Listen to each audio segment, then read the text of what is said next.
שלום וברוכים הבאים לאומץ לב. שמי דידי יער ואני המנחה של הפודקאסט. אני מטפלת, מרצה ומנחת קבוצות.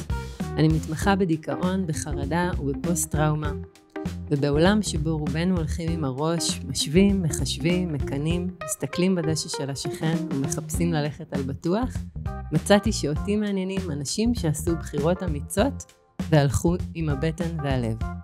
בכל פרק הארח אדם מעורר השראה מתחום אחר, ובשיחת לב אל לב נדבר על המסע שלו בעקבות משאלת ליבו.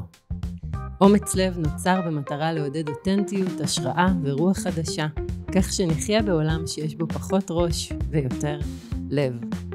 אני מזמינה אתכם להישען אחורה, לפנות מקום בתודעה, להיפרד מהקנאה ולהחליפה ביכולת לשאוב השראה, ושתהיה האזנה נעימה. אז היום באומץ לב נמצאת אצלנו לנה לילה, הישר ממצפה רמון. לנה היא מנחה למיניות, עוזרת לגברים, נשים וזוגות לעבור מאתגרים במיטה, לעונג ואורגזמיות, בשילוב עולמות הטנטרה ובריאות האגן. שלום לנה. שלום, שלום. איזה כיף שבאת. וואי, ממש, אני ממש שמחה להיות כאן. יש, גם אני שמחה. בדרך. מה שלומך היום? אני מתרגשת. אני כזה לא יודעת למה לצפות. אני לא יכולת לדבר. אל תשאלי. אנחנו נתחיל מזה שבאמת הפודקאסט עוסק באומץ לב ובחירות שאנשים עשו באמת ללכת עם הלב שלהם, בעיקר ברמה המקצועית, אבל לא רק, וזה באמת מאוד מאוד מסקרן. אני ככה הכרתי אותך דרך האינסטגרם והפייסבוק, ויש לך עמוד מאוד ג'וסי וכזה כיפי ועסיסי, שיצר אצלי המון המון המון סקרנות, ותהיתי איך הגעת לעסוק במה שאת עוסקת. אז קצת דיברנו על זה גם מקודם, שאיזה קטע זה שמשברים תמיד מביאים לאיזושהי הצעה והתפתחות, או משהו כזה, ואני חושבת שסביב העיסוק שלי במיניות, הוא כמו, כאילו כל הדרכים הובילו לרומא. כל חיי כזה כמו נבנו כל מיני דברים בשביל שאני אעשה, או שתהיה לי את ה-capacity, את היכולת לעשות את מה שאני עושה.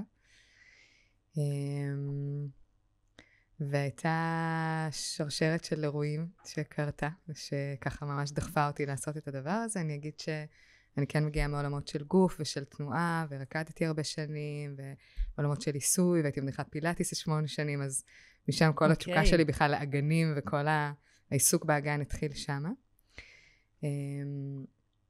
ובעצם אחד הדברים שכמו דחפו אותי להתעסק בכלל עם מיניות בתוך החיים הפרטיים שלי, זה התחיל קודם כל מהחיים הפרטיים שלי, זה גירושים. התגרשתי כשהילדה שלי הייתה בערך בת 3, ופתאום כשלא היה לי את הפרטנר שלי, אז התחלתי לשים לב לדברים שלא שמתי לב אליהם. תמיד היה לי כאבים במיניות, כל פעם שהייתי מעוררת, כאילו, ומתוך מקום שגם הייתי נורא מחוברת לגוף שלי, וכבר כזה רוקדת, וכזה מרגישה שאני קשובה אליו, אז עדיין היה שם בלבול נורא גדול, לא הבנתי, מה זאת אומרת, מה כואב, לא הבנתי את מערכת היחסים הלא ברורה הזאת, כי מצד אחד יכולה להיות הנאה ורצון, ומצד שני כאב. אז נורא רציתי כזה אחרי הגירושים להבין מה פשר הדבר, ואחרי הגירושים, כשלא היה לי פרטנר, אז גם הבנתי שאני בעצם לא נגעתי בעצמי 15 שנה, והיה לי ריחוק ואפילו כזה מעין, אני לא רוצה להתקרב, אני לא רוצה לדעת, ממש איזו סלידה מאוד עמוקה, ואז התחלתי להבין שיש משהו בעולם הזה שאני צריכה לפרום, וזה קרה אך ורק בזכות המשבר הזה, שככה ממש דחף אותי לעשות את זה. 15 שנה שהייתם ביחד, הכוונה? לא, 15 שנה של פשוט לא נגעתי בעצמי. בנושא הזה. כן. וואו. לא נגעתי בעצמי גם, בעינוג עצמי, כאילו, זה חלק מהעניין. כל הזמן הייתי פעילה מינית מגיל מאוד מאוד צעיר, אבל היה לי שם המון המון עניינים שלא הייתי מודעת אליהם בכלל, או לא חשבתי שמשהו לא בסדר, או לא יודעת אם לא בסדר, זה היה העניין, או משהו צריך התייחסות, עד שלא התגרשתי. כשפתאום היה ריק מאוד מאוד גדול בחיים שלי, פתאום יכולתי לשים לב לדברים שכבר היו שם הרבה זמן. אז גם היו לי כל מיני דברים במהלך הניסויים, גם פלשבקים, דברים שלא ידעתי אפילו איך לגשת אליהם, כי מבחינתי זאת הייתה המציאות שלי, והיא הייתה נורמלית כביכול. ובאמת אחרי הגירושים, אז התחלתי ללכת לכל מיני סדנאות, ולנסות, ולחקור, והסיפור כזה הוא סיפור מורכב, את יודעת, אני חושבת אני תמיד משווה את זה כמו בטבע, לאבולוציה. את יודעת, כשאנחנו עושות אבולוציה, או כשאתה עושה תהליך אבולוציוני, הוא נתקל בבעיה. ואז הוא צריך להתפתח או למצוא דרך להסתגל ולהמשיך הלאה. כן. ביחד עם איזו מיומנות חדשה. אבל זה קורה מתוך משבר, מתוך אתגר, מתוך משהו שלא עובד. ואני חושבת שככה זה היה בשבילי בתוך החוויה המינית. משהו לא עבד לי, ולא ידעתי מה לעשות עם זה. ואז הגעתי לאיזו סדנה של עיסוי רחם שהגיעה למצפה רמון. וזה מאוד תפס אותי, דברים כזה פיזיים מאוד תופסים אותי לפעמים, ואני כמו סובייטית אדוקה, מתרגלת, אני מאוד אוהבת פרקטיקה פיזית, וזה גם מה שאני מלמדת היום בתרגולי הגן שלי, אני ממש כזה דרך הגוף עובדת. והגעתי לסדנה הזאת, והתחלתי לעשות את התרגול הזה כל יום במשך 3 חודשים. כל יום הלכתי על זה, כי זה תפס אותי, זה עשה לי טוב, זה פתח לי את האגן, היה שם מלא דברים שממש עבדו לי. ואז בבוקר אחד, באחד העיסויים, פשוט צפה לי כל הטראומה המינית שעברתי בגיל 10, שפשוט נמחקה מהתודעה שלי, לגמרי ממש, אפילו שזה היה בגילאים יחסית מאוחרים. וכמובן הייתי כבר בטיפול, אז יכולתי באמת לאבד את זה בכל מיני מישורים, גם במישור הפיזי, שפתאום צף המון כאב באזור הפוט, ממש. גם במישור הרגשי. ומשם התחיל תהליך של לפרום, פשוט לפרום, כי כמו, אתה יודעת, יש ספר כזה שנקרא נרשם בגוף, בטח מכירה אותו. אז זה בעצם מתאר את זה שהחוויות שלנו נרשמות לנו בתאים, ואנחנו מחזיקים אותם, מחזיקות אותם, וזה טבעי, כאילו רגע להגיד שזה נורא נורא טבעי, שהגוף מפתח כל מיני תסמינים כאלה ואחרים, רק בשנים האחרונות יותר מתחילים ממש להכיר ולקבל את זה, שכאילו הגוף והנפש עובדים יחד. נכון. אני חושבת שעד לפני עשור זה היה כזה, כן, זה משהו שאנשים רוחניקים אומרים. נכון. ועכשיו יש יותר כזה הכרה בדבר הזה, ברמה שאתה הולך לרופא משפחה, והוא שואל אותך, אתה בסטרס, אתה, כאילו, הם מתחילים גם לעשות את החיבורים האלה. כן, החיבור הסומטי, אי אפשר. כן, אי אפשר להתעלם. זה לא או-או, זה כאילו, אני חושבת שגם, אנחנו באמת מגיעים מתרבות שהיא מאוד מקדשת את המיינד. כן, וזה כזה, אתה אפילו הזומים, זה כזה, יש פה ריבוע, ואנחנו בראש. אז גם נגיד אפילו גם שאני מעבירה מפגשים בזום, זה נורא חשוב לי להיות מחוברים ומחוברות לגוף. כן. וזה אני חושבת שזה גם מאוד קשור, אני רק אפתח סוגריים, שזה מאוד קשור גם לעולם המיני, כי בעולם המיני אנחנו לא פוגשים את המיינד, אנחנו פוגשים את הגוף. ואין לנו דרך להתחמק מזה. אין לנו דרך לעקוף את זה. ביום יום את הולכת, את יכולה לפתוח מסך, לגלול באינסטגרם, כיף חיים. וכשאת נכנסת למיניות, הגוף שלך הוא זה שיבוא קודם, זאת חוויה מאוד פרימלית. מאוד גופית, כן? החשק, העוררות, הקושי אולי, או החוסר חשק, כאילו העולם של המחשבות הוא כמו מתלבש על החוויה, או על הפרשנות שלנו, את החוויה המינית שלנו, את החוויה המאוד בסיסית. כן. ואני אגיד עוד רגע, כזה גם בסוגריים, כי זה ממש נושא שאני ככה מתעסקת איתו הרבה, בגלל שאני כמו באה מלמטה למעלה, כן? כזה מהגוף לראש, ולא מהראש לגוף, ובתוך העולם של המיניות, אז זה כמו ממש יש לנו 3 מוחות כאלה, יש לנו את המוח הזוחלי, את המוח הלימבי ואת הקורטקס שלנו, את המרכז הקוגניטיבי, ובתוך המרחב המיני הם כולם מתחברים. כאילו זה ממש, מבחינתי זה, ככה, זה לא יודעת עם האג'נדה, אבל זה הראיית עולם שלי, שדרך המיניות אנחנו יכולים לראות כל כך הרבה דברים בתוך עצמנו, והם לא נסתרים מעינינו יותר. כן. ואני חושבת שבאמת כשראיתי את זה בתוך המרחב האישי שלי, אז לא יכולתי להתעלם מזה יותר. וככה אני חוזרת רגע לסיפור, שבאמת התחלתי לאבד את הדבר הזה, וללמוד עוד, ולהבין, ולעשות טיפול, ולעבוד עם הכאב שלי. והיום אני כמעט ולא חווה כאב. וואי, מדהים. שזה די מטורף. ואני חווה כאב רק אם יש דברים שמזכירים לי, כזה כל מיני דברים שחוויתי אז בזמן הטראומה, נגיד גירוי פתאומי, או משהו שקורה נורא מהר, אני פתאום, כזה הגוף פשוט מגינה על עצמה. כאילו זה חלק מהמנגנון, וזה ממש בסדר, ואני באהבה על זה, ואם יש כאב, אני מרגיעה את עצמי, ויש לי היום כלים סומטיים וגופניים לעבוד עם הדבר הזה שחי בי.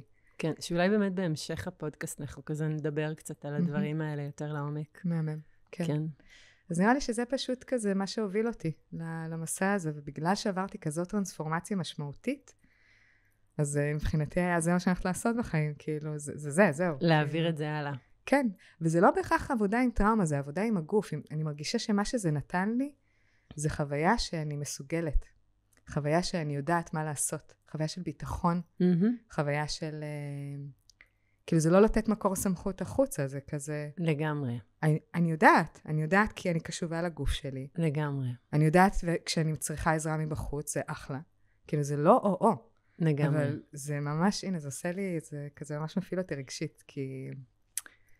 גם אני כשעשיתי את הבחירת דרך שבה אני מטפלת, זה היה מתבקש שאחרי תואר ראשון שלי אני אמשיך לתואר שני בפסיכולוגיה, ואני ממש הייתי בהתנגדות לדבר הזה, והרגשתי שכל התיאוריות הפסיכולוגיות הן כל כך פה וכל כך צרות תודעה, ואותי עניין כאילו עוד רבדים של הסיפור הזה שמחובר לנפש והגוף והכל. ואני רואה בעבודה הטיפולית שלי, שהרבה פעמים אני שואלת, אני רואה בן אדם מדבר מאוד מאוד מפה, רציונליזציה, ניתוח של דברים, ואז אני שואלת, ומה קורה בגוף? ולפעמים יש שתיקה כזאת של לא יודעת.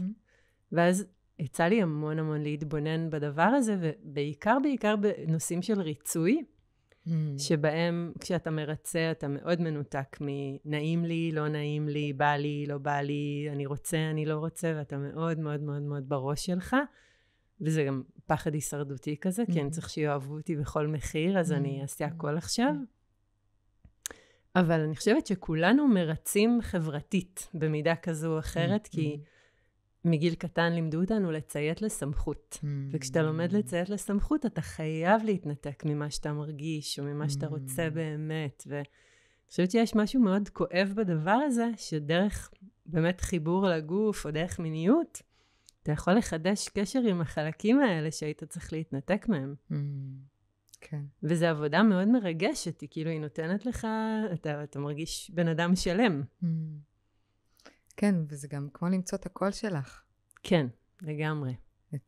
לא של הסביבה, לא של החברה, לא של ההורים, זה כאילו יש בזה מעין גיבוש זהות אפילו, אני הייתי מעיזה לקרוא במובן הזה, וכן, אני גם נורא יכולה להתחבר למה שאת אומרת, על מקורות סמכות, כזה, כן. לא רק חברתית, גם באמת במסגרת הביתית של לגדול בבית סובייטי.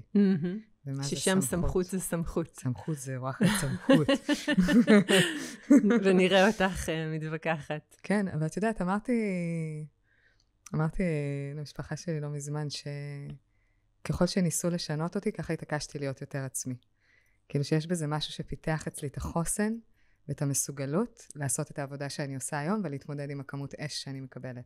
מדהים. כאילו זה לא היה קל בהכרח, אבל אני באמת מרגישה כשאת פועלת בשירות הזה של הלב, או האומץ לב ללכת בדרך שלך, אז כאילו כל דבר שקרה בדרך הוא בראי השירות שאת צריכה לעשות. כאילו זו הייתה חוויה לא פשוטה וקשה, כאילו מצד אחד. מצד שני, היא נתנה לי כזה חוסן, כאילו וכזאת נורא בהירות. כן. במה לא ומה כן. אחרי הרבה שנים, כן? זה אני אגיד, זה לא כזה, סבבה. כן, כי זה מין מסע ומתן כזה, יש את האותנטיות, את הלב, את התשוקה, את הביטוי האישי שרוצים כזה לקבל ביטוי בעולם, ויש את הסמכות שיש בה חלקים מאוד מדכאים, ואז או שאתה מדכא, ואתה מאבד קשר, או שאתה במסע ומתן עם הדבר הזה, ואני חושבת שכל אחד הוא איפשהו על הסקאלה שם. נכון. של בין דיכוי לחופש מוחלט, אני חושבת שתמיד יש לנו שאיפה להיות יותר ויותר חופשיים ולהשתחרר יותר, וזה מסע. מסע חיים. כן. רציתי להגיד, במובן של מיניות, יש לי המון שאלות אלייך. יש. והמון נושאים שבא לי שניגע בהם. ואני אגיד שזה ממש מעניין שבמרוץ השנים שלי כמטפלת, יצא לי פתאום לראות שמיניות זה הכל חוץ ממין. כאילו, זה הכל חוץ משני גופים שנפגשים לחקירה ועונג. זה דפוסים, זה יחסים עם ההורים, זה התניות, זה חינוך מיני, זה פורנו, זה סרטים הוליוודיים, זה, לא יודעת, יש לך עוד דברים להוסיף לשם? זה כאילו ממש הכל... זה הבין-דורי, זה הטראומה הקולקטיבית. כן, ממש. אפשר ללמוד מזה המון על היסטוריה, על פטריארכיה, על דיכוי של נשים, על תפיסות של מה זה גבריות, מה זה נשיות, מה זה להיות סקסי. כל כך הרבה דברים נכנסים לשם, שהם הכל באמת מלא מלא מלא שכבות, והמקום שנשאר באמת לשני גופים שנפגשים לחקירה ועונג, הוא פצפון בסופו של דבר, וזה מאוד מאוד מעניין, כי אנשים נורא נבוכים לדבר על מיניות, אבל בסופו של דבר זה כל כך חשוב, כי באמת מה שקורה במפגש הזה, הוא באמת מביא המון המון ריפוי בסופו של דבר. לגמרי. כן. כן, אני מרגישה רגע, אני אגבש את זה לכדי... זה כאילו שאנשים קל להם לעשות מין, וקשה להם לדבר על מין. כן. את מבינה? כי יש משהו נורא ברור. זה נכנס לזה, זה עושה כזה, בסדר. וכאילו יש איזה שכחון של כל מה שאת אומרת, של כל מה שנכנס למיטה יחד איתכם. ממש שוכחים מזה. כן. ובאמת, אנחנו מביאים המון המון לתוך המרחב הזה. אז כאילו, אני חושבת שמה שאני שומעת זה שבאמת יש פוטנציאל, אם שמים לב או שמים מודעות, בתוך מה שנכנס איתנו למרחב של המיטה, אז אפשר לעשות המון המון ריפוי. וגם לא רק זה, גם דרך העונג, גם ביציאה בעיניי, מהנרטיבים של זה נכנס לזה, או זה נכנס לזה, גם ברמה של יציאה מהתפקידים שניתנו לנו חברתית, או ממש. כאילו, זה כזאת הקלה לגברים, שנייה כאילו, לאפשר.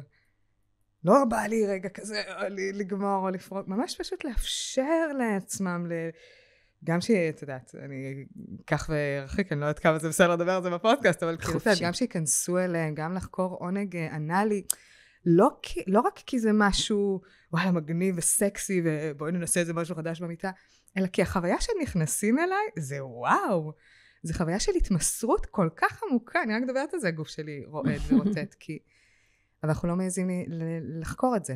או לנשים, החוויה של לקחת, החוויה של לקחת עונג, החוויה של להיות ביוזמה, או לחילופין גם בהתמסרות כאילו מאוד גדולה. יש כל כך הרבה... אפשרות למשחקיות שם, ולגיוון. מלא, ובזה בעיניי, כשאני חושבת על חופש, זה חופש. כשאנחנו לא נתונים כשאנחנו מאפשרים לעצמנו ומאפשרות לעצמנו את היכולת לנוע בין חלקים פנימיים. ממש. זה חופש בעיניי. ובתוך המרחב המיני, מבחינתי יש לנו את הגישה הכי ישירה לחוות את החופש הזה. כן. או להתנסות בו. לגמרי. לגמרי. כזה מרגיש לי אמת עמוקה, אז אני... כן. נתתי המון המון דוגמאות על הדברים מבחוץ שנכנסים למיטה, אבל אני אגיד, יש גם כל אחד את הנושאים האישיים שלו, של דימוי גוף ודימוי עצמי ובושה, וכמה אני גבר, וכמה אני מספיק נשית ורקה, או כמה אני אישה חזקה. בושה, המון המון בושה, וכל המקומות האלה שנכנסים, מעניין אותי לשמוע מה הגישה שלך לגביהם, איך את עובדת איתם. וואו, זה תמה, כן. כן. נסי כן, אני אנסה. את מוזמנת לעשות לי גם כזה, אני לפעמים גולשת.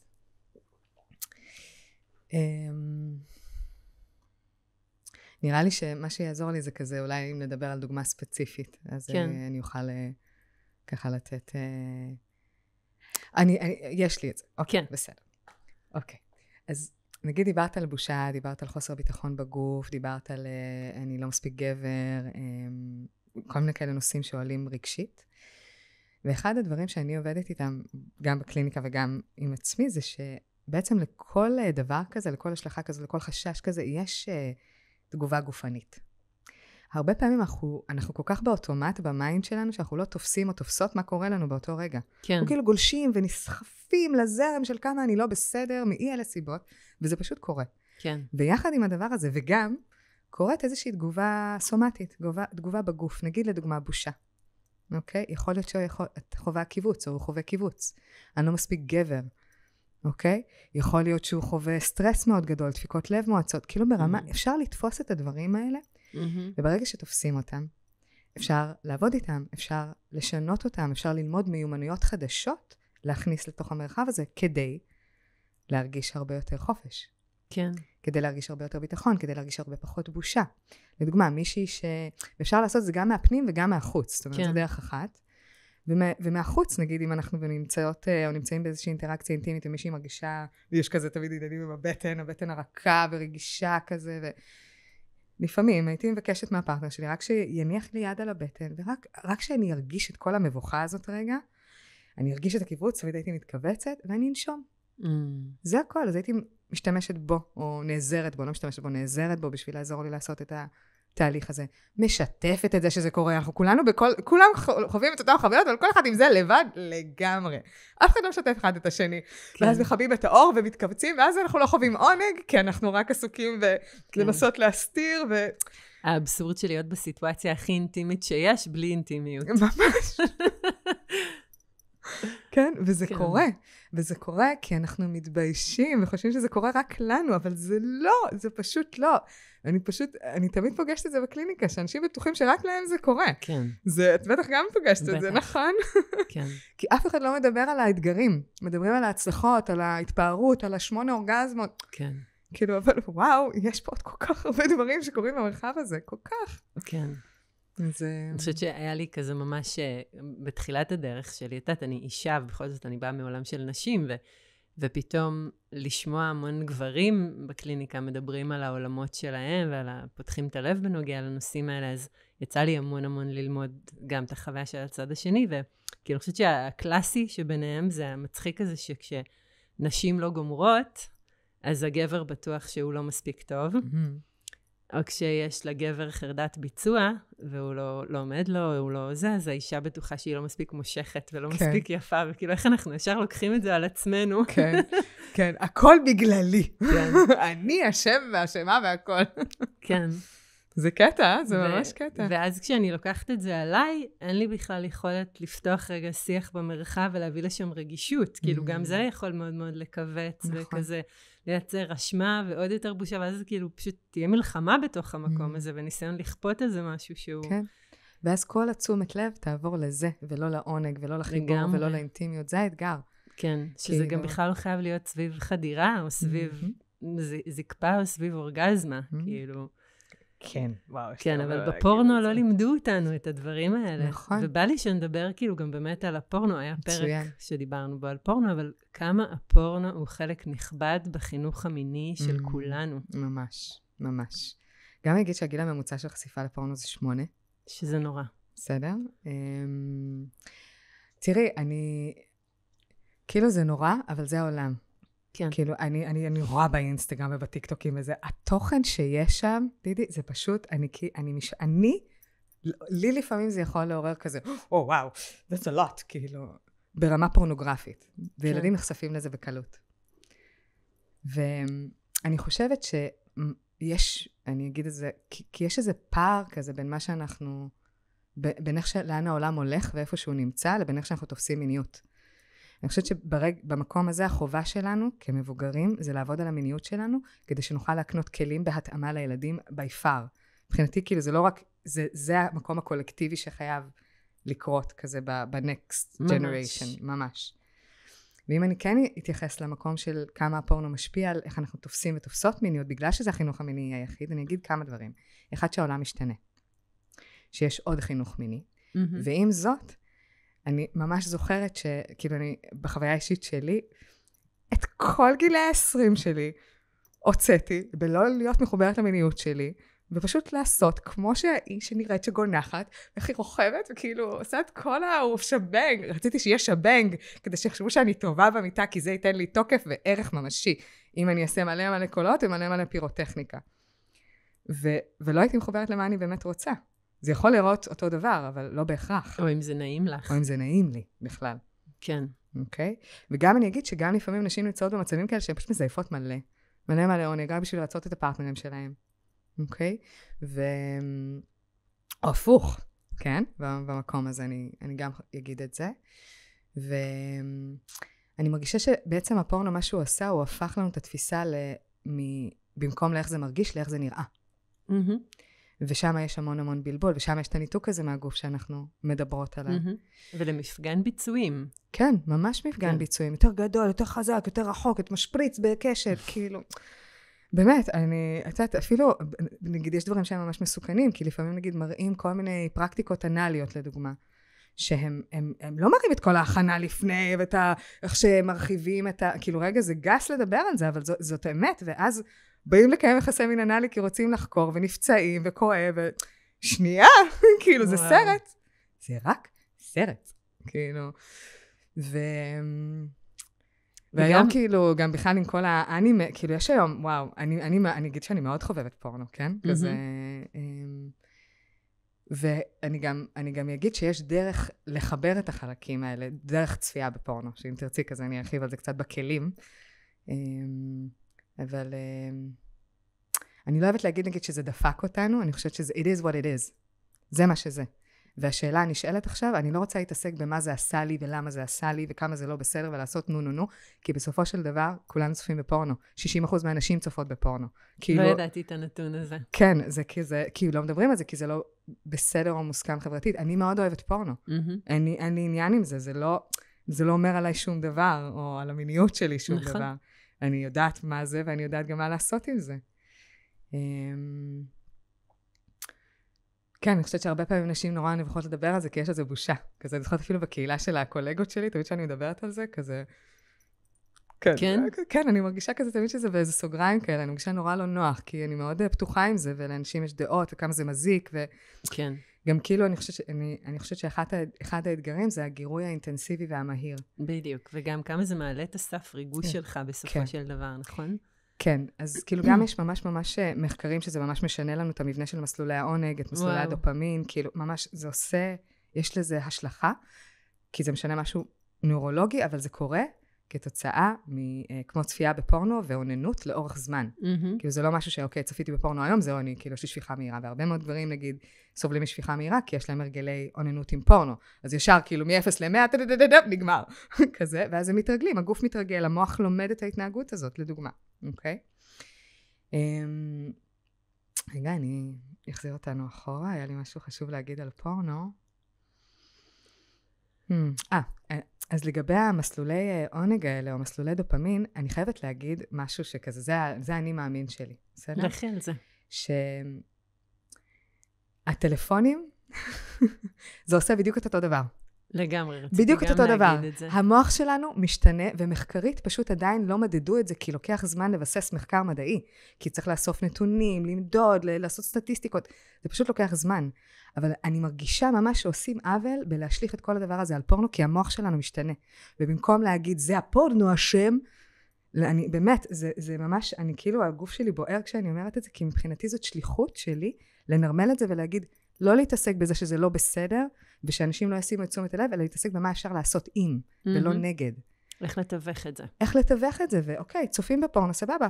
מה אפשר לעשות בשביל להתחבר לגוף גם אם צופים בפורנו? מה אפשר לעשות בתוך המרחב הזוגי? הרבה פעמים אנשים חושבים שאם אני צופה בפורנו זו בגידה. כמו שאנחנו כולנו עם הטלפונים היום, ואנחנו כולנו מודעים לכמה זה ממכר, ואיזה השלכות יש לזה, אבל מתחילים לדבר על הדברים האלה, ואז אתה עושה את הבחירות שלך, בסופו של דבר, ושומר על עצמך שם. זהו, כמה שגם, שוב, זה באמת פשוט משתנה פיזיולוגית, זה חשוב להבין, זה מנגנוני, כאילו, התמכרות, או... יש שם כל מיני דברים שקורים ברמה הפיזית, ואי אפשר לשפוט את זה רק לפי ה-good will. צריך ממש לשנות כל מיני דברים, ולמצוא איזושהי שגרה עוטפת בשביל שיהיה שינוי ממשי. גם סביב צפייה בפורנו, אגב. זה לא שהדבר הוא רע. כאילו, אני מרגישה שאנחנו לא יכולים להימנע מפורנו, באותה מידה שאנחנו לא יכולים להימנע מהטלפון. כן. זה פשוט לא, זה העולם. גם אם זה יקפוץ, זה לא יקפוץ בפורנו, זה יקפוץ בטיקטוק, הישבן של איזה מישהי, כאילו. באמת, כאילו, זה פשוט קורה. כן. ואנחנו צריכים ללמוד מה לעשות עם זה. זה הרבה יותר חשוב מבחינתי, מאשר לנסות להדוף את זה בעל כורחנו. כן, וגם ללמוד על התמכרויות. מתי הדבר הזה הופך להיות משהו שהתמכרנו עליו, ויש פרק על זה בנפרד, אני רק אומרת. מאמן. אני גם רוצה לשמוע אותו. זה כיף. יש פה חבר יקר שדיבר על הגמילה שלו מפורנו, ובאומץ לב ככה. מאמן. כן. וואו. אז באמת, כאילו כבר התחלנו לדבר על הנושא הזה של כאילו ריצוי במיטה ולעשות כזה דברים כי אני ראיתי וכי זה באמת בא לדבר על זה שהרבה פעמים המין הוא בעצם רק שימוש למשהו אחר, לאיזשהו צורך אחר, כאילו.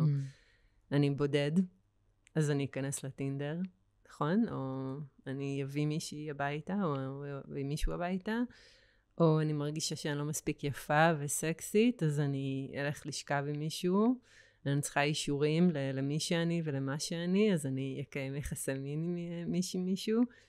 ובעצם, כמה כל הדברים האלה, מתי אנחנו משתמשים במין בשביל להשיג משהו אחר, ומתי המין הוא לשם מה? חיבור, אינטימיות, תשוקה. אז זו שאלה פתוחה שאת שואלת? כן, בא לי שנפתח את זה ביחד.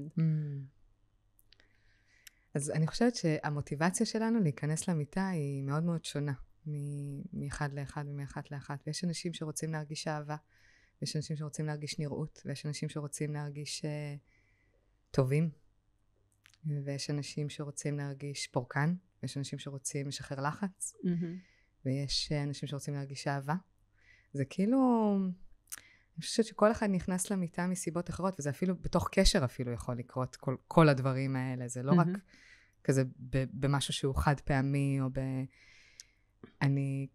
אני חושבת שזה כמו שאנחנו עושים כל דבר, אני נכנסת לפעמים לטלפון או לבדוק את הלייקים, או כמה הסרטון נגיע, כדי לקבל הזנה, ולפעמים כדי לראות את זה עסקית, וכאילו אני לא בהכרח שופטת את הכניסה למיניות מכל הסיבות. אני חושבת שזה חשוב, כי אנחנו עושים את זה בכל דבר. כאילו, כמו שאמרתי, אני באה לפה, אני רוצה לבוא לפודקאסט, כי בדרך כלל אני באה עסקית, אבל גם הלב שלי מושך אותי, יש לנו מלא מוטיבציות. לגמרי. שונות. שיפוטיות היא באופן כללי אף פעם לא הדרך, כן? חד משמעית. אבל אולי באמת, אם כבר הייתי כזה נותנת רגע כלים או עצות, אז אולי פשוט תשאל את עצמך רגע מה הצורך האמיתי מאחורי הדבר הזה, שלפחות תהיה איזושהי מודעות שם, לא? ומה זה ייתן בעיניי? יותר חופש, יותר בחירה, פחות אשליה. פחות אשליה של מה, אתה כאילו תמשיכי, מעניין אותי פשוט הקו המחשבה, כי נראה לי שאני לא מבינה אותו. אני חושבת שגם הדבר הזה יכול, קודם כל, למנוע התנהגויות הרסניות. כאילו, אם יש לי דימוי עצמי נמוך, ואני צריכה לשכב עם מלא מלא מלא גברים כדי להזין את המקום הזה, וכדי להרגיש שאני מספיק יפה ובסדר, אז זה יביא לי התנהגות שבסופו של דבר מאוד כנראה תפגע בי. איפשהו על הדרך, כי לא משנה עם כמה גברים או אנשים אנחנו נשכב, זה כנראה לא יהיה מלא את הצורך הזה, נכון? כן, כן. אז בגלל זה אני אומרת, כאילו, מודעות היא הרבה פעמים עוזרת לי לדייק, ללמוד מאיפה אני מגיעה, לנסות לתת לזה מענה שהוא יותר הולם את מה שאני מחפשת שם. אז אני רוצה להגיב על זה, נראה לי, כי שוב, כאילו נתת סיטואציה של נגיד הרבה גברים, מישהי, נגיד בואי ניקח איזה מישהי ארטילאית, אני יכולה נורא להזדהות עם זה, כן, בגיל השנות התבגרות שלי על ההיסטור, בגלל באמת הצורך שיואהבו אותי. היה כאילו ממש, שיראו אותי ושיואהבו אותי, זה היה מאוד חזק, וזה היה מוטיבציה להיכנס למיטה. עם הרבה מאוד גברים, עם חוויות שהן לא מותאמות בכלל, שהן לא מהנות בהכרח, אבל זה היה הצורך. וכמו שאת אומרת, היה בזה גם ריקות מצד אחד, אבל מצד שני, כאילו בא לי להגיד שלא תמיד יש לנו את סט הכלים, את קוראת לזה הולם, אני לא בהכרח, אבל כי אנחנו לא תמיד יודעים או יודעות, א' לא לזהות, וב' לא איך להשתמש בכלים אחרים בשביל, ולקבל מהם את אותו רמת רווח. כאילו יש משהו במיניות, שהוא ברור, הוא מאוד ברור, כאילו, שאני חושבת שהרבה פעמים יותר קשה אולי לקבל אותו, כאילו יותר מורכב לקבל את אותה הזנה ממקומות אחרים, אז כאילו זה it's like a quick fix כזה יותר. לגמרי. במקום הזה. נגיד, אני אתן דוגמה אישית שכזה, באמת נגיד, כשכן היה לי מלא חוויות מיניות לא טובות, לא מותאמות, אז היו שני דברים שקרו. אחד זה שהתחלתי טיפול, והשני שזה שהתחלתי התנזרות. כאילו, כזה 1.5 שנה אני לא קיימתי יחסי מין בכלל. לא נתתי לאף אחד לגעת בי, כאילו, כזה, don't touch me. כי הבנתי שאני עושה משהו שהוא כמו אני נותנת את האנרגיה שלי כל הזמן, וזה היה לי נורא לא נעים.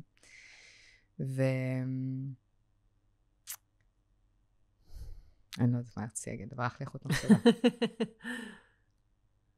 אבל אני אגיד שהנה, כאילו בעצם על ידי זה שהסבת את התשומת לב שלך, אז פתאום הבנת שאת עושה משהו שהוא פוגע בך, ואולי כדאי לך רגע לעצור אותו לתקופה מסוימת, ולהביא לשם איזושהי התבוננות או עבודה אחרת. כן.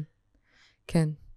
נכון, אני חושבת שכזה עשיתי משהו שהוא די רדיקלי, ואין איזה דרך נכונה. זה נראה לי מה שמשמעותי לי, שבא לי להגיד שזה פשוט טבעי שאנחנו רוצים ורוצות לחוות את הדברים האלה דרך המין. זה, כמו שאת אומרת, זה לפעמים יכול פשוט נורא נורא לפגוע בנו. כן. כי כאילו זה איזשהו ערוץ יחיד שאנחנו מקבלים או מקבלות הזנה דרכו. ושוב, אם אנחנו חוזרת לעניין של החופש, חופש מגיע כשיש לנו הרבה בחירה על איך אנחנו מקבלים או מקבלות הזנה למשהו. זה אחלה שמישהי רוצה להרגיש נאהבת ושרואים אותה אחלה. גם אמיתה, אוקיי, איפה עוד? מה עוד? כי הטוטליות הזאת, בדיוק. זה נראה לי האתגר, זה לא הדבר עצמו, אני שם את כל המשקל, בדיוק, כן. רק על הדבר הזה, ואז זה יכול להיות מאוד מאוד פוגעני. כן, אני נגיד, אין לי טלוויזיה בבית כבר המון המון המון שנים, ומדי פעם שיוצא לי, אז אני רואה היום קליפים של מוזיקה, זה פורנו רך. וואו, ממש. כאילו. וואו. פעם ראיתי קליפ כזה עם אבא שלי, זה היה ממש מצחיק. חושבנו, וואו, תראה איזה גוף יש לה. והכל מאוד מוחפץ, כאילו מאוד איברים ומאוד... ואני חושבת על זה שזה גם איזשהו חינוך שילדים גדלים לתוכו, ושוב, אני לא אומרת את זה בביקורת או בשיפוטיות, אלא פשוט כאילו לשפוך אור על הנושא הזה ולהגיד, כאילו ילדה או ילד שצופים בדבר הזה מגיל מאוד מוקדם, לומדים משהו על הדבר הזה, כאילו, ככה אני צריכה להיות, זה שווה. היא מצליחה בגלל הדבר הזה, כמה תשומת לב אני יכולה לקבל, אם אני ילך ככה, יבליט את הטוסיק שלי, יעמוד באופן הזה, ירקוד ככה, ובעצם הלימוד על מיניות הוא לא מתוך, כמו שאנחנו מדברות, כאילו מתוך הגוף, מתוך החשק, מתוך העונג, אלא מתוך מה זה ייתן לי, או איך זה אמור להיות. כן, אבל את יודעת, אפילו בגילי 10, אבל זה חלק מהמסע שלנו בזהות. כן. איך זה אמור להיראות. כל מיני דברים, לא רק מין. הצלחה. כן, אני עושה דברים, אני מחפשת, ובייחוד בגילי 10, מחפשת דברים, או מחפשת דברים שהם מבחוץ. כן. כדי לבדוק מה מתאים לי ומה לא. זה חלק מהתהליך הטבעי שלנו. ואני חושבת שאת שמה נקודה חשובה, שהעולם משתנה. העולם פשוט משתנה, והוא הולך ונהיה פורנוגרפי. ממש. מאוד. איזה כיף שאמרת את זה עכשיו, זה עשה לי הקלה. כאילו עצוב, אבל זה מקל עליי. כן, למה? כי לפעמים אני חושבת שרק אני מזועזעת מזה, או מוטרדת מזה, בוא נאמר ככה. אני חושבת שהרבה אנשים מוטרדים מזה. אני חושבת כשהייתי בהיריון, וכאילו עוד שלפני שהחלטתי להביא ילדים, נורא פחדתי שתהיה לי בת. נורא פחדתי שתהיה לי בת. באמת, הילד הראשון שלי הוא בן, ואני כזה, איזה יופי, אני רוצה עוד בן, שיבטאו בכדור, כאילו שלא נתמודד עם כל הדבר הזה של מיניות, של נראות, של... זה, לא שבנים לא מתמודדים עם זה. זהו, מלא, יש להם מלא השלכות. כן, זה אחרת. ואז בהיריון השני גיליתי שיש לי בת, ואני כזה, אימא'לה! כאילו, כי כן, אני רואה, ואני רואה איך גברים מסתכלים על נשים, ועל ילדות, ואני רואה כאילו את התרבות שלנו, ואת החברה, וכאילו זה מטריד אותי. זה ממש מטריד אותי. אני חושבת שהבן זוג שלי אמר לי, השבוע נתון שעוד יותר זעזע אותי, אני לא בטוחה לגבי המספרים שאני אגיד את זה מדויק, אבל אני אגיד שבארצות הברית, כמות הבנות מגילאי 18 עד 24 שיש להן OnlyFans, הוא בערך 10% מכלל האוכלוסייה. מטורף. מטורף. עולם פורנוגרפי, it is, כאילו זהו, אפשר כבר, כאילו, הנה, זה עובדה לדבר הזה. כן. מה את חושבת על OnlyFans? זה נושא עסיסי היום. כן, כך שמעתי. שאלה טובה. כאילו אם אני מסתכלת על זה במונחים של מיניות של תגמול, כאילו יש שם תגמול. מבינה, יש שם כסף, מלא ערימות של כסף. אז כאילו התגמול או המוטיבציה היא מאוד גדולה לאנשים להיכנס לשם. אני לא חושבת שזה אף פעם כנשים, כי יש המון גברים ב-OnlyFans, מלא גברים, כאילו, יש לנו פריזמה מאוד ספציפית, קולקטיבית, שאנחנו מסתכלים דרכה על העולם, בתור עולם שיוצא, הוא רוצה לצאת מפטריארכיה, וכזה דיכוי נשי, אני יכולה לראות את זה, ועם זאת עדיין יש המון גברים בתוך כל התעשייה הזאת. מה אני חושבת על זה? אני לא יודעת, אני חושבת שאף פעם לא התעמקתי בזה הרבה, חוץ מהעניין של התגמול, של הכסף. כאילו, כי יש משהו נורא חופשי, או חופשי/מתירני, בעולם שבו אנחנו חיים היום, ב-2025, של אני אעשה מה שאני רוצה עם הגוף שלי. ואתם לא תגידו לי מה לעשות עם הגוף שלי, אני רוצה לחשוף את הציצים. לא, באמת, כאילו כזה. ומהניסיון שלי, כמישהי שעוסקת במיניות, הביטחון בגוף לא בא בהכרח מלהציג אותו, אלא הוא בא מללמוד על מה זה עושה, לי ולסביבה שלי. ואני אומרת את זה עם דמעות בעיניים בתור מישהי שעברה טראומה מינית, ואני זוכרת, דידי, שהייתי הולכת ברחוב, הייתי סורקת גברים, במקרה כן, זה היה פגיעה מגבר, והייתי סורקת גברים לפי איפה האנרגיה המינית שלהם נמצאת, כמה הם מסוכנים לי מ-1 עד 10. ככה הייתי הולכת בעולם. כאילו, שנים, פשוט הייתי כמו ראיית רנטגן כזאת. איזה מנגנון הישרדות. כן, כדי להרגיש בטוחה, שתהיה לי איזושהי חוויה של שליטה בדבר הזה, מהפחד שלי. ואני אומרת את זה, הגוף שלי מאוד מגיבה, כי זו הייתה חוויה באמת מורכבת, אבל הסיבה שהחלטתי להיכנס לתחום הזה, זה כדי להבין כל מה שאני יכולה על העולם הזה, כדי להחזיר חוויה של שליטה. אם אנחנו חוזרות רגע לנושא כזה, תכף אנחנו נחזור ל-OnlyFans, אבל זה כאילו רציתי ללמוד הכל, מהכל, גם את הדברים שלא מדברים עליהם, בגלל זה נכנסתי לעולמות של הפורנו ורציתי לדעת הכל, לא להיות פוליטיקלי קורקט, אין לי עניין בזה, אלא באמת להבין, כדי שלי יהיה ביטחון בשורה התחתונה. כן. ואני חושבת שהאתגר ב-OnlyFans זה לא הציצים, באמת שלא, זה שהבלבול המרכזי זה שאין הבנה על מה זה עושה. בדיוק. על מה ההשלכות של זה כלפיי וכלפי הסביבה. בדיוק. על כמה... זה האתגר.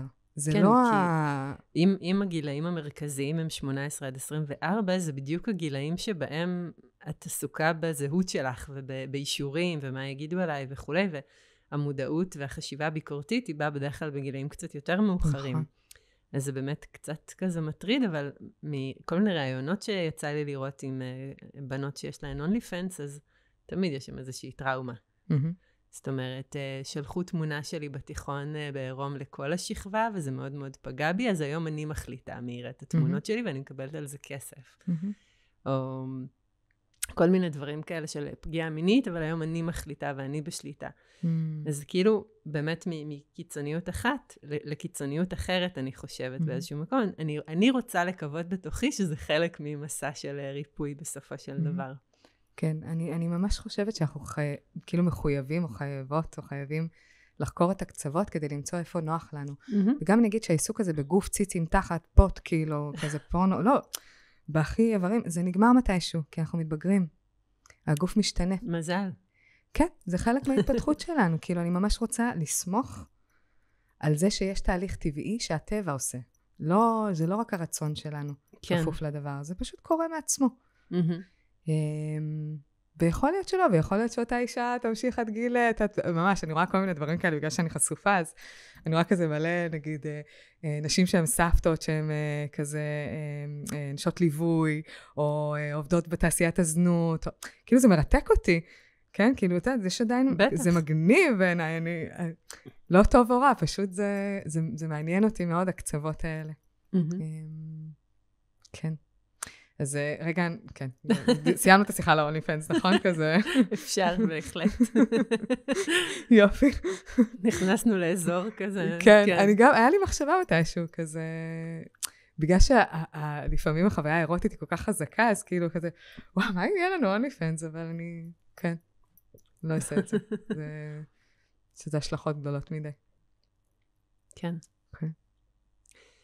אל תשימי את זה בפרק.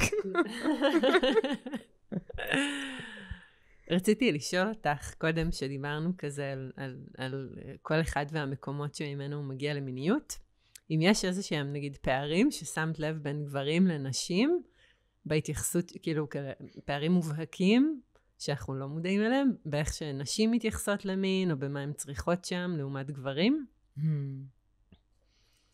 כן, אז אני חושבת שהדבר הראשון והמרכזי ביותר זה המהירות. כאילו זה ממש משהו שאני מאוד, זה נורא נוכח. זה פחות יותר חשק או פחות חשק, כאילו, כי אני חושבת שזה כמו נרטיבים חברתיים שפשוט הלבשנו על גברים, כמו שמלבישים על נשים. לגמרי. אז מלבישים גם על גברים, שחושבים שהם כל הזמן רוצים סקס, או כאילו יש כל מיני תוויות כאלה, על מה זה אומר להיות גבר, וגם הם יש להם התניה חברתית ותרבותית, אני לא רוצה להיכנס לזה, כי מבחינתי זה ממש לבוש על, אבל מה שקורה, כאילו הפשט של זה באמת המהירות, המקצבים הם שונים הרבה פעמים. אפילו בספר Come as you are, את מכירה את הספר? זה ספר של דוקטור אמילי נגאוסקי, אני מקווה שהגיתי אותו נכון, והיא מדברת על חשק מיני אצל נשים, וכאצל 80% מהאנשים שהחשק המיני שלהם הוא חשק תגובתי, בתגובה למשהו פנימי או למשהו חיצוני, ולא ספונטני. זה לא פתאום בא. בגלל זה הרבה פעמים נגיד את יודעת, אני זוכרת שהגרוש שלי היה שוטפת כלים, ואז הוא היה פשוט בא ושם לי שתי ידיים על הציצים, וחושב שזה מאוד מיני בעיניי, ואני יודעת, מה אתה עושה? הייתי כועסת עליו, כאילו, לא הבנתי, זה כל כך לא היה הולם סיטואציה, כי החשק המיני שלי אחר, בשבילו זה מתבטא ספונטנית, פתאום רואה אישה קלאסית. ממש, אשתו כאילו שוטפת כלים ובסבון, כי אני יכולה להבין את הג'וס, אבל זה נורא רחוק מאיפה שאני. וזה לא רע או טוב, זה בעצם בצורה בה אנחנו מתעוררים, השוני הוא בצורה בה אנחנו מתעוררים ומתעוררות. אז אני חושבת שיש שם את הפקטור של המהירות, שהרבה פעמים נשים זקוקות להרבה יותר זמן, להתעורר מינית ממש ברמה של להגיע לאורגזמה, אוקיי, מאשר גברים, ולא משנה מה הנסיבות שהביאו לדבר הזה, זה פשוט מה שאני פוגשת המון.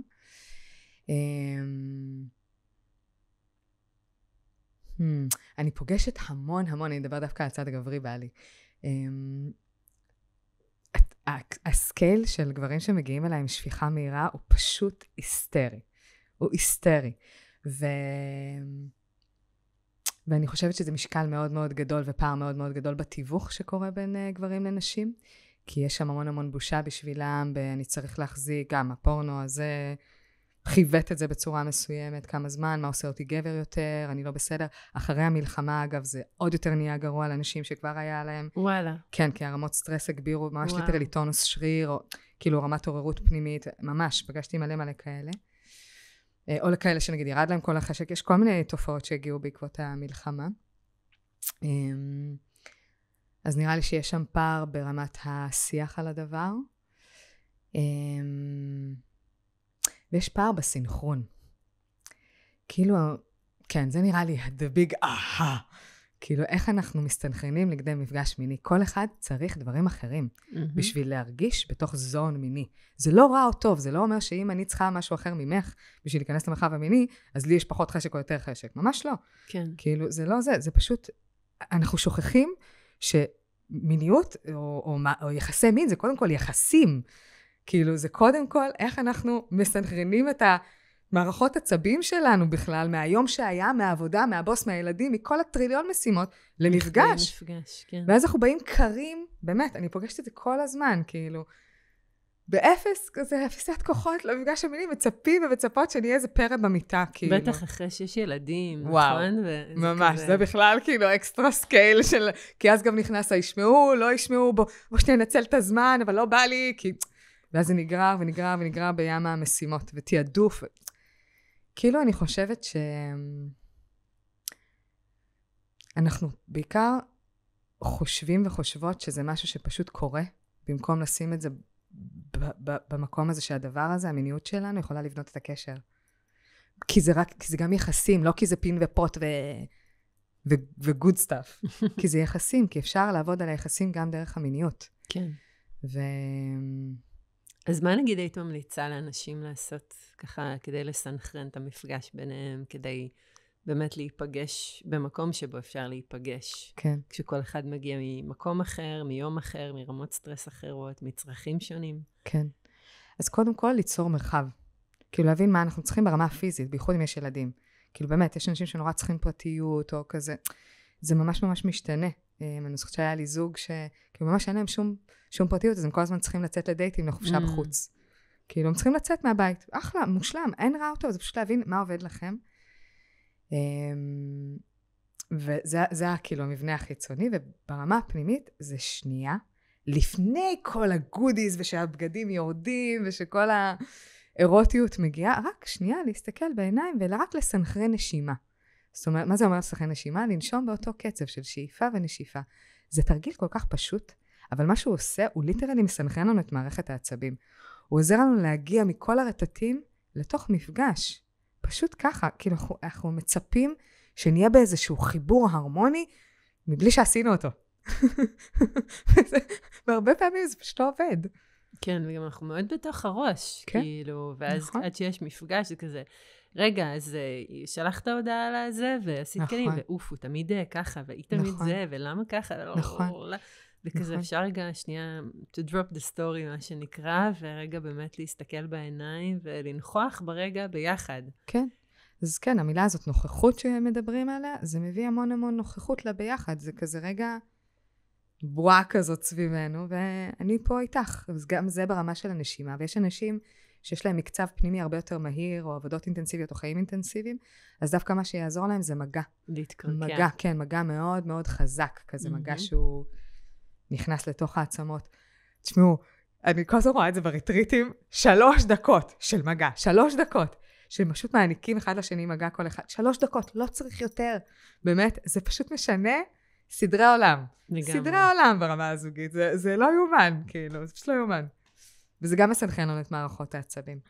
אז זה כזה עוד טיפ, זה אם אתם קשה לכם לנשום רגע ולהירגע, כי יש אנשים שזה קשה להם. פשוט איזה עיסוי כזה. פשוט עיסוי של ממש כזה, הפרטנר או הפרטנר שלך מבקשים, או מבקשת מה היא רוצה.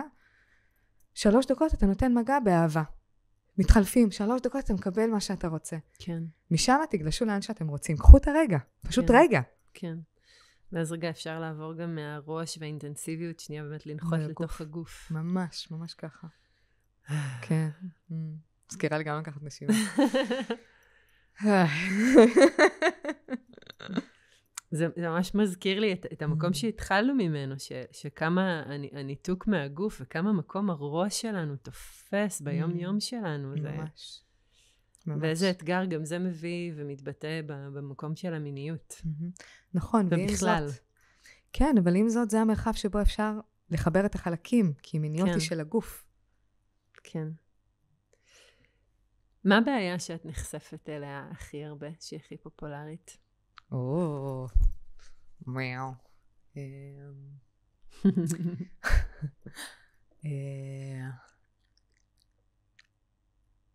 גם נשים שקשה להם לגמור, וגברים שסובלים משפיכה מהירה. זה כזה ביפר הדברים שאני פוגשת הכי הרבה. וגם חוסר חשק במערכות יחסים ארוכות. זה גם איזה משהו שקורה. זה אובדן של תשוקה. כן, כן. יש לך משהו לתת בנושא הזה? באיזה מהם? בנושא של אובדן של תשוקה. זה משהו שבאמת ככה, אני פוגשת אותו המון גם במקום הזה של אנשים שהם נשואים, ובאמת חשש ילדים, או אנשים שהם באמת בזוגיות הרבה מאוד שנים, ואני חושבת שזה גם פחד, שהרבה אנשים מלווה אותם בכניסה לזוגיות, ולכן הרבה פעמים הולכים לפוליאמוריה, או באמת זוגיות פתוחה, שהפחד הזה לאבד את התשוקה. כן. מכירה את הספר אינטליגנציה אירוטית? לא. אז גם הוא ספר מעולה, שכתבה אסתר פרל, שהוא מדבר שמעתי על הספר המון. כן, כי הוא ספר באמת מצוין, היא מטפלת זוגית מינית מעולה, ממש בחסד, אפשר לחפש אותה בפייסבוק, יש לה מלא הרצאות. ובעצם אחד הדברים שהיא מדברת שם, זה על אובדן התשוקה במערכות יחסים ארוכות, והיא אומרת שאירוטיות משגשגת כשיש מתח, והיא נכבדת כשיש מתח ונפרדות, והיא נכבדת כשיש אחדות. זאת אומרת, זה כאילו כמו האתה המשפחתי לצורך העניין, או הביטחון במערכות יחסים ארוכות טווח, זה פשוט איזה משהו טבעי כזה שקורה, כי אין מתח במערכת היחסים. וזה הרבה פעמים יש כזה מייקאפ סקס טוב, או כאילו דברים כאלה, כי יש אינטנסיביות, בעצם אם אני מפרקת את זה רגע לרמה הפיזית, יש עוררות. כן. עוררות מספקת. כן. זה קצת פאק בביולוגיה, לא? כאילו שהביטחון מכבה את התשוקה המינית. זה כזה, היקום קורס לתוך עצמו. אבל אנחנו פשוט חושבים שהתשוקה המינית היא האחריות של הפרטנר שלנו, ושם מתחילה הבעיה. אוקיי. אז נכון, אז הנה, אם עשית אותו דבר כבר 17 שנה, אז אחרי 17 שנה זה לא מדליק אותי. ברור, זה כמו שאני לא רוצה לאכול פיצה כל הזמן. זה לא אומר שאני צריכה ללכת למקרר אחר, בהכרח. אבל זה בעצם אומר שהמערכת שלי השתנתה. ובאמת, אני חושבת שאנשים כל כך פונים, כמו שאתה אומר, פונים החוצה נורא מהר, שזה גם אחלה, זה אופציה. אבל רגע לפני, מה אני יכולה לעשות כדי להדליק את עצמי? כאילו, אחרי 17 שנה אני באה הביתה, אני יכולה להראות לך רגע, כאילו רגע מסכים, מאמי, כאילו, אני יודעת, אני קצת כאילו משחקת את זה, אבל כל אחד תקוע בזה שלו, בטח שאנחנו קבועים. כאילו, לעומת לדוגמה, בסדר, איך לעורר ברמה פיזיולוגית את המערכת הפנימית שלנו, לרקוד, לעשות אירובי. ממש, לפעמים אני אומרת לאנשים, לפני שאתם נכנסים למיטה, אתם עושים 20 קפיצות, 20 פוש-אפס, כאילו, עכשיו, כזה הכי, נגיד לגברים, כן, יותר קשה לנשים לעשות פוש-אפס, אבל כדי לעורר את המערכת. כאילו, יש לנו איזושהי ציפייה, שזה פשוט יקרה לנו, תבוא הערה מהשמיים והדברים יקרו. זאת אומרת, אחריות אישית. חד משמעית, על העונג שלנו, אחריות אישית, על העונג שלנו, גם אנשים האלה שלא גומרות אותו דבר. זה לא כי הפרטנר לא חמוד ומתוק וטוב, זה כי אני לא מעוררת מספיק.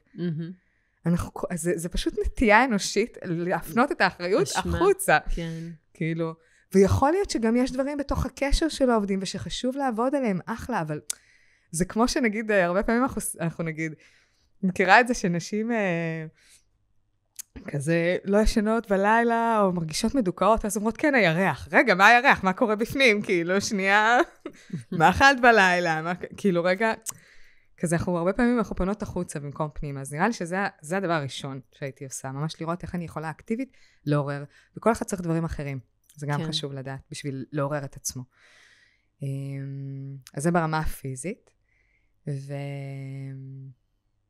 ונראה לי גם ברמה המשותפת, שכאילו יש הזמנה, נגיד כשאני פוגשת שיעמום במיטה, בשבילי זאת הזמנה לשנות משהו. לשנות משהו בדינמיקה, לשנות משהו בתנוחה, לחקור. לפעמים אנחנו לא יודעים, הבעיה שאנחנו לא יודעים איך לחקור בעצמנו. כן. אז ללכת לקרוא, ללכת לאיזה מיליון מלכות של מיניות, או כאילו, רגע לבדוק מה האופציות שלנו. איך אנחנו יכולים להכניס פלפל, לגוון, ליצור דברים חדשים. ולא, אנחנו לא יודעים הכל, ולא עשינו הכל, כי אנחנו 17 שנה עושים את אותו דבר. זה לא נכון, זה פשוט תפיסה מוטעת. זה מיניות, זה endless story. נכון. באמת, תמיד יש עוד, זה כמו אנרגיה בטבע, כן. תמיד יש עוד. זה גם כזה, אני חושבת האמת שאני כזה מאוד מחוברת אליה. אז אם הלכנו כך לדברים שאת פוגשת הרבה, אז באמת דיברנו על נשים שלא מגיעות לאורגזמה. אני זוכרת שבצעירותי שמעתי נתון שרק 30% מנשים מגיעות לאורגזמה. מחדירה, כן. זה עדיין הנתון? זה עדיין הנתון. וואו. כן, אני לא בטוחה בזה, אבל נגיד 50% מגיעות לאורגזמה באופן כללי, או 70%. אני לא זוכרת את הנתונים בדיוק, אז אני לא כזה רוצה להגיד כדי לא להטעות, אבל כן, בין 25% ל-30% גומרות מחדירה, נגיד. ושונה ממה שרואות בפורנו, לצורך העניין. שהוא נכנס אליה, והיא כאילו, זהו, אני מאבדת, זה כאילו מאוד רחוק מהמציאות. למה את מחברת את זה, שנשים לא מגיעות לאורגזמה? גם לעוררות מספקת. גם לפסיביות בביתה. כאילו, אני עובדת עם נשים שלא מגיעות לאורגזמה. ושכאילו נשים כזה, קוראות לזה, אני והשותפה שלי, תיאוריית כוכב הים. וכזה שוכבות בביתה, תעשו לי, תגבירו אותי, תתנו לי, שזה אחלה, זה נפלא גם לקבל עונג, אבל אז את לא אקטיבית, את לא מעוררת את עצמך. שוב, אנחנו מחכות שמשהו יגיע כל הזמן מבחוץ. וכאילו הרבה פעמים שאני אומרת לאנשים, אוקיי, אז תתחיל להביא את זה מבפנים, פוחדות שזה איזה עבודה. זה לא עבודה, זה עונג, אהובה. וכאילו זה פשוט כיף ומענג, ובאמת, הכמות הודעות שאני מקבלת מנשים שמגיעות לאורגזמה בזכות, נגיד, תנועות הגן, או בזכות התכנים שאני מעלה להם, היא מטורפת. איזה כיף, איזה סיפוק. זה סיפוק מאוד מאוד גדול. אנשים שאף פעם לא גמרו מחדירה, רק כי הם נהיות אקטיביות. מבינה? משהו משתנה. אז כן, אז נראה לי רמת העוררות מספקת, אקטיביות במיטה, וגם להבין מה הברקסים שלך. כאילו, מה הברקסים ואיך הם מתנהגים בגוף.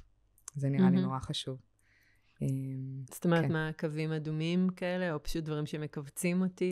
כן, כי הרבה פעמים נגיד, אתה יודע, זה כמו שאת אומרת, אישה יכולה כזה להתרכז בחוסר ביטחון בגוף שלה, וזה יהיה הברקס שלה מלהגיע לאורגזמה, כי רק עסוקה שלא יראו לי, לדוגמה, וזה במקום להיות עסוקה בעונג שלה, או מישהי שמתוסכלת, נגיד, מתפשטנו לאנשים שמתוסכלות שהן לא מגיעות לאורגזמה, אז כל מה שהן חושבות זה עוד פעם זה לא יגיע, ומתי זה יגיע, וכאילו מלחיצות אותה, זה כמו... ואני תמיד אומרת שזה כמו לרדוף אחרי מישהו, והוא כאילו רק בורח ממך, כי את כל כך רוצה. אבל כאילו באמת לקלוט מה קורה לך בזמן הזה, זה להכניס מודעות למקום שיש בו אוטומטים. כן. ולהתחיל לפרק את זה. כן, כבר שזה ענה לך על השאלה. כן, לגמרי. ורציתי להגיד על תופעה נוספת, שאני פוגשת אותה הרבה, וגם יצא לי לדבר עליה המון, גם עם חברות שלי, וגם ככה באמת עם נשים, וגם עם גברים, על לקיים יחסי מין מתוך לא נעים לי. אבל כבר הייתי אצלו, וכבר עשינו, וכבר הייתי ערומה, או היא כבר הייתה אצלי, ומה אני אגיד לחבר'ה, וכזה, היא בטח ציפתה לזה, וכזה, בעלי, אני צריכה לספק אותו, כאילו, ולעשות סקס מתוך לא נעים לי. וואו. כן, כן, זה ממש וואו. את יודעת שפגשתי אפילו מלוות, שהיו במערכת יחסים אוהבת, ובגלל שהן אוהבות את הבן זוג שלהם, הם קיימו את היחסים שוב ושוב ושוב, ולא היה להם נעים, והם לא אמרו מילה. שנים. וברמה שהם פיתחו כאבים באזור הפוט, ומחלות סביב הפוט שלהם, כי הגוף כמו מנסה להגן על עצמו. זה פשוט... זה סוג של, סליחה על המילה הקשה, אבל זה סוג של אונס עצמי. את בעצם כאילו כופה על עצמך לעשות משהו שאת לא רוצה אותו. אז אני באמת רואה הרבה פעמים, גם כמובן דלקות, פטריות וכאלה שצצות, אבל שבאמת אחרי הרבה מאוד שנים שהדבר הזה נעשה, בסוף זה מתבטא כמעט כמו תגובות של טראומה. כן, שוב, בא לי להגיד על זה שבאמת הדברים משתנים כתוצאה ממשהו עקבי שאת עושה לאורך זמן. זה לא פתאום קורה. זה ממש חשוב להגיד. המילה אונס היא מאוד חזקה, כאילו להגיד על זה, כי יש שם אהבה. זה לא, כאילו, סתם... לא תמיד, כן. זהו, אבל נגיד, אם נתנו את הדוגמה הזאת, אז אני רוצה לעשות לפרטנר שלי נעים. אבל אני מדברת גם על מקרים לא של זוגיות, של הכרנו בטינדר, או חזרנו מהמועדון הביתה, והוא כבר היה אצלי בבית, וכבר זה, או היא כבר, חברים שלי ראו שאני באה איתה הביתה. כן. אז שכבנו, כי לא נעים לי, או כי מה יחשבו. כן. וואו. נכון. זה באמת וואו. אני חושבת שזה שני דברים שונים, אבל שניהם וואו. נכון. by far. אני רגע אדבר על הזוגיות, ואז נחזור לטינדר ולסטוצים. אני מרגישה שכזה, אם את לא תגידי, שוב, זה האחריות האישית. אם את לא תגידי שלא נעים לך, אף אחד לא ידע. או אתה תגיד שלא נעים לך. או אתה תגיד שלא נעים לך. אף אחד לא ידע. אף אחד לא ידע.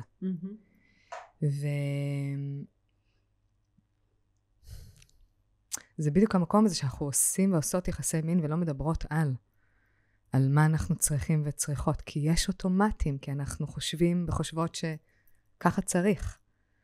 וזה ניסויים, ככה זה מה שעושים, מה? כאילו, באמת, לא. אבל זה לא. זה ממש לא. ניסויים זה גם ביטחון, ואני חושבת שהרבה פעמים, וזה גם חוזר לסטוצים, שאנחנו מפחדים ומפחדות מה יהיה המחיר, או מה יהיה התוצאה של, או של לא לגרום דחייה. כאילו, בייחוד שאם הפרטנר או הפרטנרית ירגישו דחויים, הרבה פעמים זה... או שידחו אותנו בעקבות זה. או שידחו אותנו בעקבות זה. זה נושא מאוד מורכב, אני אפילו כזה לא יודעת איך לגשת אליו ברגע. כן, עלה לי פשוט, כאילו אולי כאיזה כלל, היה פעם דיבור על הסכמה נלהבת. כאילו, תשים לב, דיברו בהתחלה על הסכמה, תראה שהיא או הוא בהם בהסכמה לפני שאתם נכנסים למיטה, ואז דיברו כזה, הסכמה זה לא מספיק, הסכמה נלהבת. תראה שהפרטנרית שלך היא מאוד רוצה בזה, או את תראה שהוא מאוד, או אתה תראה שהוא, כל האפשרויות. ואני אומרת, מעבר לזה שאנחנו רוצים לבדוק שהפרטנר בהסכמה נלהבת, לבדוק שאני בהסכמה נלהבת, כאילו לפני שאני עושה את הדבר הזה. נכון, חד משמעית. ממש. כן, אבל זה בדיוק החלק של הניתוק. אנחנו עושים כי עושים. כן, כי צריך, כי אמור. כי צריך, כי אמור, כי יצאתי עכשיו למסיבה, אז אני אסיים את זה בלילה. כי זה יהיה מגניב. כי זה יהיה מגניב. אני משהו להגיד רגע על ההסכמה הנלהבת, רגע אני אחבר את האחותי מחשבה שלי. שיש הבדל מאוד מאוד גדול במיטה ובמיניות בין אני מאפשר או מאפשרת, סבבה, אפשר, לבין וואו, איך בא לי. זאת הסכמה נלהבת. אני רוצה אותך, אני רוצה אותך. זאת הסכמה נלהבת. זה ממש, אני מרגישה את זה לפעמים, זה כמו פול גופני כזה של לעומת, אפשר. זה בסדר. כאילו, אתם באמת רוצים לחיות בעולם שזה בסדר? כאילו, באמת, הכי בפשוט.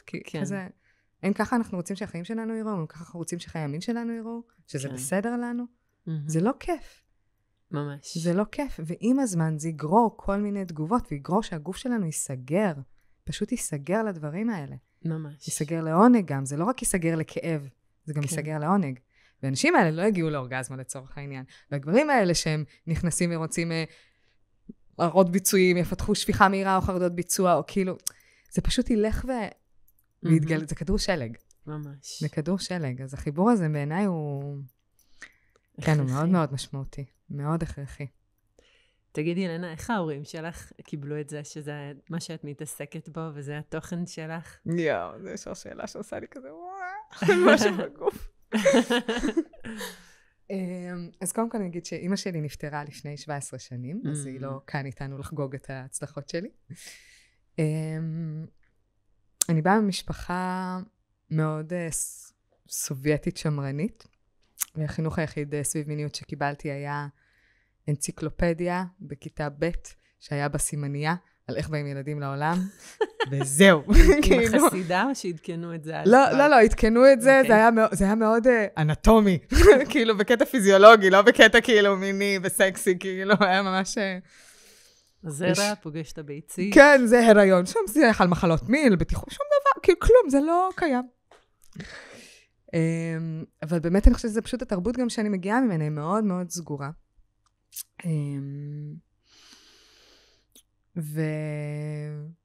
יש לי כל מיני סיפורים על זה, אבל אני אשמור אותם ואשמור על הפרטיות שלהם. אני חושבת שכזה אבא שלי היה נורא נבוך בהתחלה סביב זה. הוא גם לא הבין, הוא אומר לי, כאילו, ליאנה, אני לא מבין, אין לך פין, איך את יכולה ללמד גברים? כאילו, לא הבין איך אני יודעת. ואז אמרתי לו, אני מבינה בגוף הרבה יותר ממה שרוב האנשים יודעים ומבינים.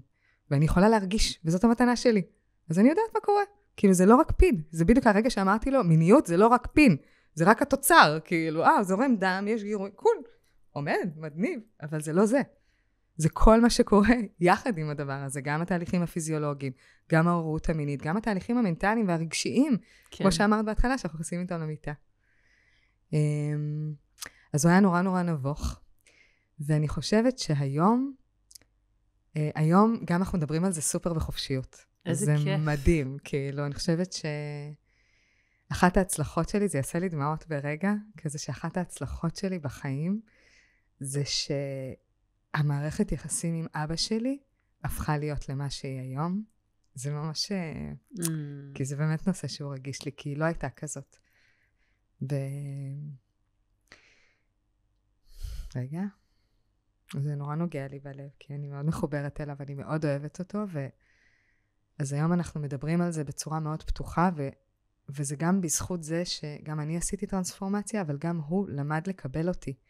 והוא למד לקבל אותי דרך ההצלחה שלי בעסק. הוא למד לראות שיש לזה השפעה. הוא כל כך גאה בי, שעם כל נסיבות החיים, והיה לי חיים מה זה מורכבים, כאילו אובייקטיבית, פשוט קשה. את יודעת, עד לפני 7 שנים הייתי מקבלת קצבת רווחה. וואו. את צווי הרחקה. את לא מבינה, כאילו, אני באה מסיטואציות חיים מאוד קשות. והחד-הוריות שלי, והחיים במצפה רמון, כאילו, בפריפריה, עם כל הדבר הזה, זה שאני אישה, בת 40, שעושה מה שהיא אוהבת, ושהוא רואה אותי מבסוטה, ומלאת חיים, ביחס למה שאני עושה, ומביאה כסף הביתה, לבד, ב10 אצבעות, בזכות הדבר הזה, הוא כאילו, הכל פתוח. והוא, כן, הוא כאילו שולח לי מידע, ואנחנו מדברים, כאילו... איזה יופי. זה מה זה, בחיים לא חשבתי גם שזה יהיה ככה, מבינה? אבל אני חושבת שמה שעזר לו להתחבר לזה, זה כאילו הגאווה הזאת, בזה שעשיתי דברים מהתחתית, מהשכלה כאילו, והוא רואה איך אני גודלת ושאני מאושרת. זה מה שפותח אותו. וואי, זה ממש מרגש. נכון. זה באמת מרגש, וזה בכלל לא מובן מאליו. כן. בשום צורה. זה עדות כזה באמת לריפוי ולאפשרות גם לפעמים לסיים העברה בין דורית של כל מיני תפיסות של איך אמורים להצליח בחיים, או מה הילדים שלי צריכים להיות, או הוא בתוכו פתאום יכול לפגוש חלקים שהוא אולי גם לא יכל לפגוש אותם קודם לכן. ממש. דרך זה שאת יצאת לחופשי מכל מיני דברים. כן. כן, אני בטוחה שזה גם, כן, הוא גאה בי, הוא פשוט כל אבא רוצה, כל הורה רוצה להיות גאה בילדים שלו. בטח. הוא מאוד גאה בי, מאוד. בטח. אבל באמת, אני רק אגיד כמטפלת שההצלחה הוא נושא כל כך רגיש בין הורים לילדים. כי הוא מחבל הרבה פעמים ביחסים, בגלל תפיסות שההורים מביאים לגבי מה זה הצלחה, שהן מאוד שונות לפעמים מהתפיסות של הילדים שלהם. וגם שם יש את המסע הזה של מה זה הצלחה בשבילי, ולא מה החברה או ההורים שלי הכתיבו לי כהצלחה.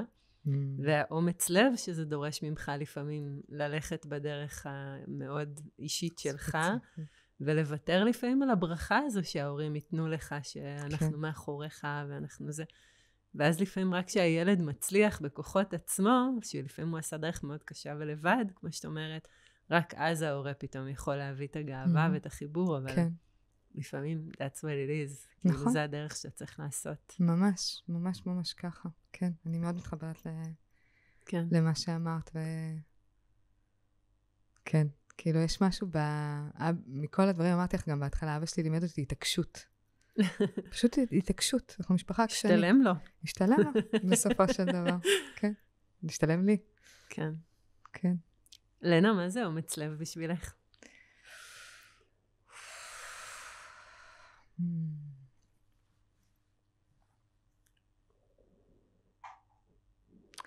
אני חושבת שזה זה ההתעקשות וההתמדה, ללכת בעקבות מה שאת או אתה יודעים בפנים, שזאת הדרך שלך.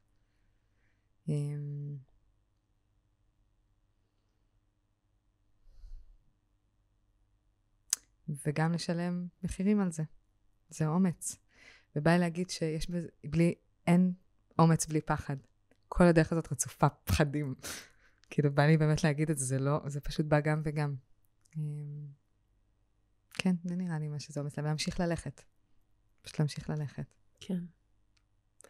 תודה רבה. תודה. יכולתי עוד שעתיים לשבת לדבר איתך. אולי נעשה זאת עוד בהמשך. יאללה. וממש תודה שחלקתי איתנו גם את הדרך שלך וגם את כל הידע שיש לך. ואם מצאתם ערך בפרק הזה, אז אנחנו ממש אשמח שתשתפו אותו בכל הערוצים והפלטפורמות. תודה. תודה לך.